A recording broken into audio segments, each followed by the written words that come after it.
Today we're going to take a look inside of this automated manual transmission to see what's inside and how it works. Now this is a 6-speed transmission of a 2005 Mercedes Smart Car. You'll notice it's basically a manual transmission, but we got 2 electric motors over here and an additional hook up here. So let's take this thing apart to see how it works. Now just like a manual transmission, we've got our throwout bearing with our clutch engagement fork over here and the input shaft. The engagement of that is controlled electronically and nothing to do with the driver's input. Now speaking of this clutch, we've got this little flex plate over here that bolts up to the little 3-cylinder engine. Link above if you want to check out the engine teardown for this guy. And that is going to bolt up to this giant flywheel over here on this side. Also on this side you can recognize a clutch, but this whole thing is one giant flywheel mass assemble unit that's riveted together so you can't easily take it apart. You see these teeth here are the pressure plate that this throwout bearing here is going to push along in order to disengage that clutch when you want to change gears. You'll see the spline on the inside here is also splined to the input shaft of the transmission. Here's what a real manual transmission clutch looks like. You can see the shaft here goes into the transmission and this big flywheel over here hooks up to the engine.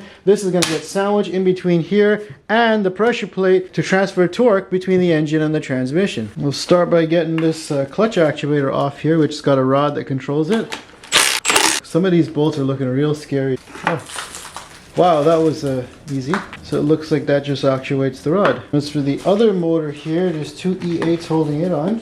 Probably need the transmission bell housing removal tool here to give this a little encouragement. We've got an electric motor in here. Looks like there's a speed sensor here. I'm going to use my encouraging tool here.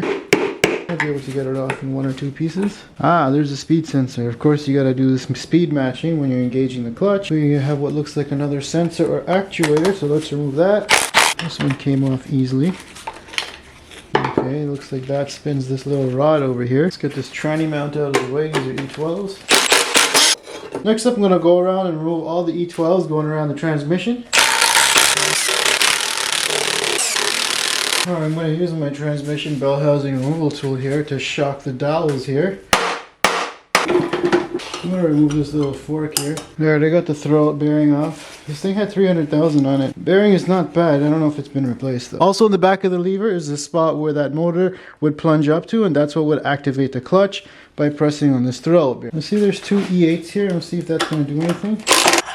That gives me access to the input shaft seal, but nothing else. Okay, the counter shaft bearing was a little stuck, but I pried it open. Now I can get my bell housing off of here. So a couple of things fell out when I was prying. There's the magnet. It's got a little bit of goo on there. Who cares? This little gear here, which is what I believe was powered by the motor on the side here, and sits on this shaft over here, came out, and you'll see here that we've got our final drive. Now this final drive actually has 2 output gears, one smaller and one bigger, and then of course the axles would plug into either side. Also what came out was this, what looks like a reverse idler gear, small little guy, and its bearing, 1 piece, 2 piece. I believe that installed onto this shaft over here on the other side. Something like that. Now before I pull this out, let's take a look at how it's arranged in the casing. We've got our input shaft coming from the clutch here. It's got a couple of fixed gears on it down there. That drives our secondary shaft over here. This is the one that has all of the selector forks on it going down there. And what controls those selector forks is this big drum over here. Now this drum was controlled by the motor that sat over here on the outside of the casing. Something like that, and that's how that would rotate, and it would control the position of these forks. So let's see if I can take out this drum over here, and you'll see it's got these machine channels inside that look so cool. Yeah, it looks like the back side of that plugged into our position sensor, which is made by Getrag. That's going to tell you where this gear shifter is. Alright, let me see how much of this I can actually get out. Alright, so far I can remove this fork. Now, ouch, that was my toe.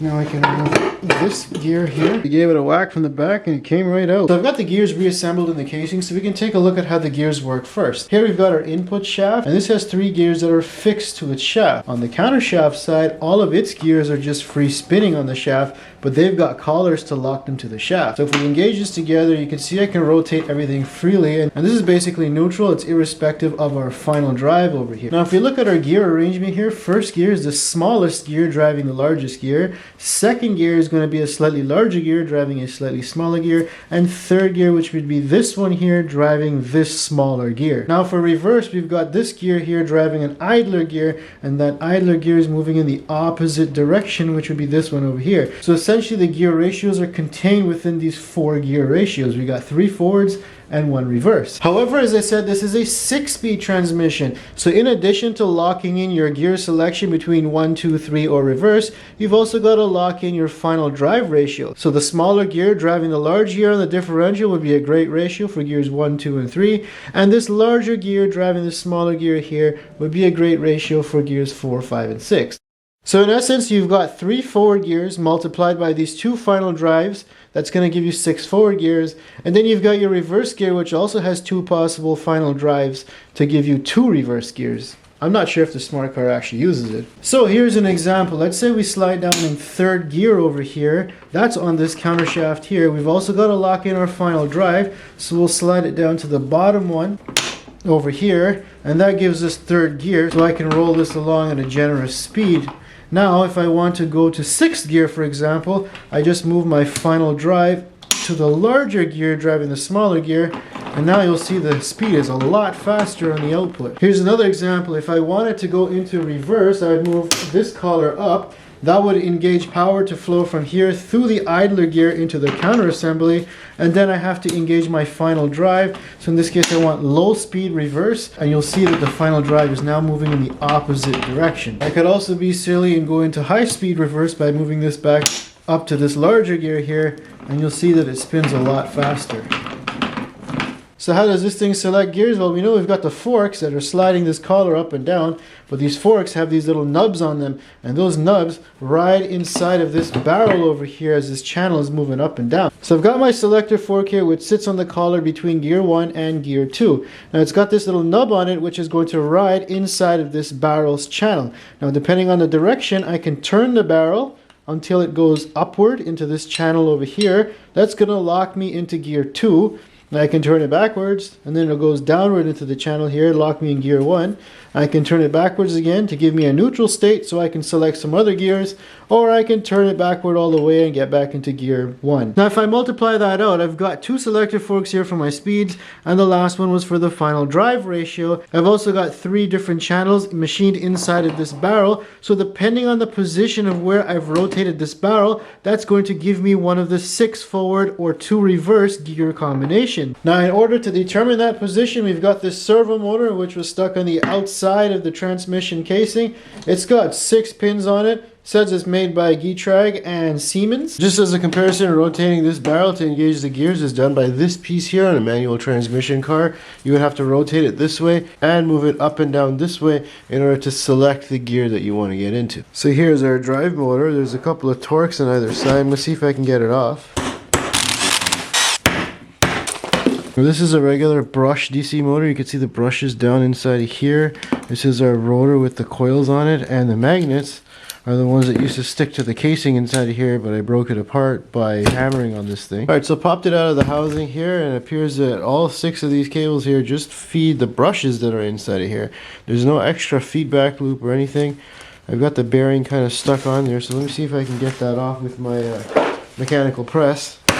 There we go. So even though it's a multi-point connector, we're only feeding 2 brushes. You can see they got that springy action on them to tighten them up against this rotor over here. Now, of course, this shift motor could become a failure point at some point inside of this transmission, but at least it's externally accessible so you can replace it. So in fact, this little sensor here sits on top of the barrel, and that's what provides the feedback loop to that DC motor. Let's see if I can gently disassemble this.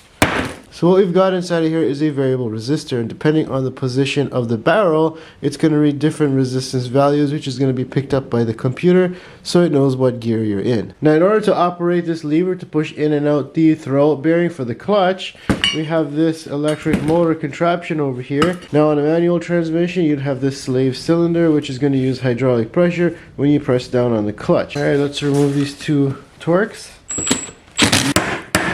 Okay, that one's stripped. I'm done though. Okay, on the back of this unit, it looks like we got a couple of rivets to grind off. Alright, I grinded them off. Let's see if I can pry this cover open. What's going on? Ooh, it's rusty.